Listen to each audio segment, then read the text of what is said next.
Imagine standing at the heart of global power, a space dominated by centuries of silence, and instead of following the script, you rewrite history. This isn't just a speech, it's a revolution in real. In 2025, Ibrahim Traoré, the president of Burkina Faso, did exactly that at the United Nations, turning a moment of supposed submission into an act of defiance that rippled across Africa and the world. What happens when one man says no to global power? It all began with a 12-page letter. But this wasn't just any letter. It wasn't written by It was a demand, drafted by powerful voices in Washington and Paris. Read this. Stay silent, and the aid keeps flowing. The message stated, the stakes were high, a looming $450 million in aid from the IMF dependent on one man's compliance. But Traoré did something unimaginable. He didn't fold under pressure. He didn't apologize. He didn't even read the letter. Instead, he slid it into his pocket, looked straight into the cameras, and uttered words that shattered decades of diplomatic tradition.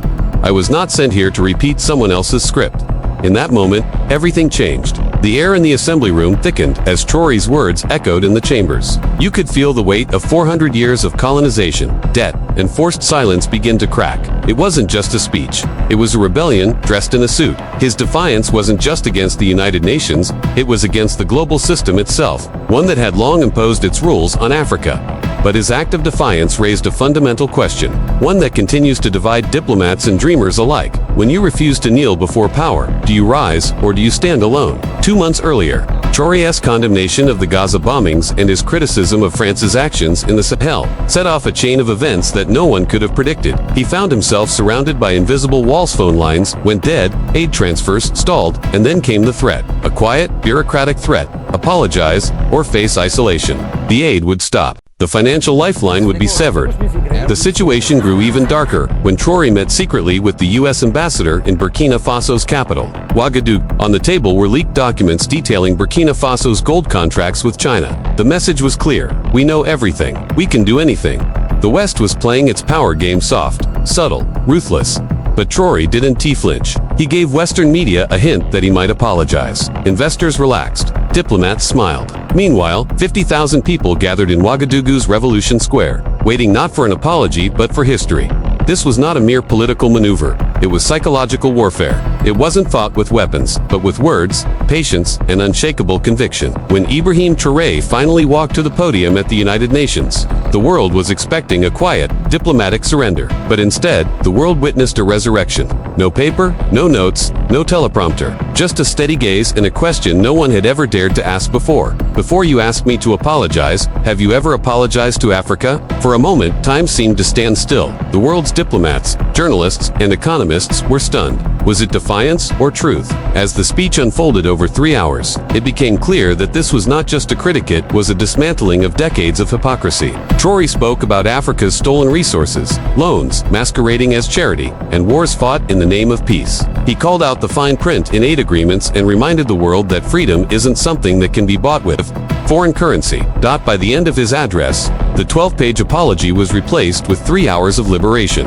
And in Ouagadougou, 50,000 people erupted into cheers. Within 24 hours, the ripple effects of Traoré's speech were felt far beyond the United Nations. The African Union called an emergency session. From that meeting came the New York Declaration and Agreement, signed by 12 African heads of state. Its core principle: no more aid tied to political obedience. No more selling sovereignty for debt relief. Across Africa, the movement gained momentum. Social media exploded with the hashtag #NoApologyAfrica. From artists in Ghana to activists in South Africa, people began to rally around the idea that Africa's dignity could no longer be bought. Traoré's defiance was no longer just a political statement, it was a cultural awakening. But the global response was swift. The European Union froze $27 million in aid. The IMF delayed its debt review. France launched a media campaign branding Traoré as a radical populist threatening stability. Yet, ironically, these actions only strengthened Traoré's position at home. Burkina Faso's economy saw an uptick. Local investors shifted assets into Burkina Faso state bonds, and businesses proudly displayed signs, funded without France.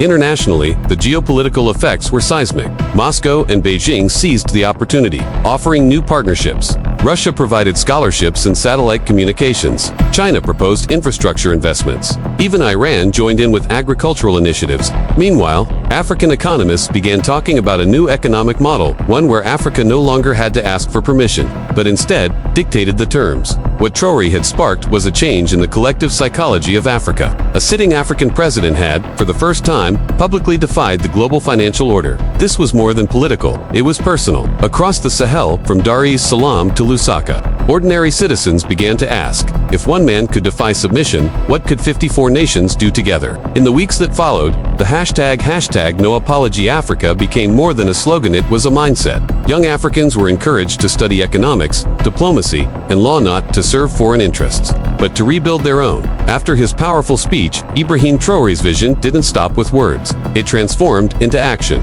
He introduced the 4 pillars of sovereignty. Resist. The first step was survival. Burkina Faso invested in domestic agriculture, launched solar microgrids, and began reducing foreign dependency. Diversify. Instead of isolating, Traore opened new trade corridors with Moscow, Tehran, and Beijing. This ensured alternative financing and reduced dependency on Western aid. Unite. Burkina Faso advocated for a sovereign fund to stabilize regional economies. This was the financial foundation for a Pan-African future. Radiate through art, music, and media. The message of sovereignty was spread far beyond Burkina Faso's borders. As Traore held that weathered independence flag, the silence in the room spoke louder than any applause. It was the silence of a people reclaiming their dignity, their history, and their future. Ibrahim Traore's defiance at the United Nations wasn't just a political statement, it was a revolution. A revolution that started with one man, but quickly spread across an entire continent.